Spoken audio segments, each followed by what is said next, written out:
Radhe Radhe friends, आप सबको स्वागत है पीडी सोना स्टोरी चैनल में। महाभारत हिंदी क्यूटेस्ट सुनने के लिए। कर्म का फल व्यक्ति को उसी तरह ढूंढ लेता है जैसे कोई बिछड़ा सैकड़ों गायों के बीच अपनी माँ को ढूंढ लेता है। आत्मा ना जन्म लेती है, न मरती है, न ही जलाया जा सकता है, न ही इसे भिगोया जा सकता है। आत्मा अमर व अविनाशी है। इस संसार में कुछ भी स्थायी नहीं है। आत्मा शरीर को वैसे ही छोड़ देती है जैसे मनुष्य पुराने कपड़ों को उतार कर नए कपड़े धारण कर लेते हैं। मन शरीर का हिस्सा है। सुख दुख का एहसास करना आत्मा का नहीं, शरीर का काम है। मान अपमान, लाभ हानि, सुख होना, दुखी होना सब मन की शरारत है। जब यह संसार की स्थायी नहीं है तो इस संसार की कोई वस्तु कैसे स्थायी हो सकती है। मैं सभी जीवों में विद्वान हूँ। मैं चींटी में भी विद्वान हूँ और हाथी में भी विद्वान हूँ। सारे रिश्ते नश्वर हैं और केवल शरीर से जुड़े हुए हैं। जैसे ही व्यक्ति की मृत्यु हो जाती है, आत्मा शरीर को छोड़ देती है।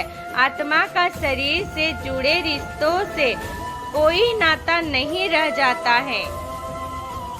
मैं किसी के भाग्य के निर्माण नहीं करता, न ही किसी के कर्म के फल दखल देता हूँ। व्यक्ति या जीवन का कर्म ही उसके भाग्य का निर्माता होता है। वर्तमान परिस्थिति में जो तुम्हारा कर्तव्य है वही तुम्हारा धर्म है। धर्म व्यक्तिगत होता है। मेरे भी कई जन्म हो चुके हैं, तुम्हारे भी कई जन्म हो चुके हैं। ना तो मेरा आखिरी जन्म है और ना ही यह तुम्हारा आखिरी करी जन्म है। क्रोध इंसान का सबसे बड़ा शत्रु होता है। क्रोध आने पर इंसान की सोचने समझने की शक्ति खत्म हो जाती है। उस व्यक्ति व पतन में ज्यादा समय नहीं लगता। परिवर्तन ही संसार में स्थायी है, इसलिए परिवर्तन से नहीं घबराना चाहिए। व्यक्ति कर्म करने से कभी छुटकारा नहीं पा सकता, इसलिए तुम्हें हमेशा कर्म करते रहना चाहिए, क्योंकि कर्म के बिना हमारे शरीर का निर्वाह भी नहीं हो सकता है। परिवर्तन ही संसार में स्थायी है, इसलिए परिवर्तन से नहीं घबराना चाहिए। मन को नियंत्रण में रखना किसी घोड़े के नवजात शिशु को नियंत्रण में रखने जितना कठिन होता है। Thank you so much all friend.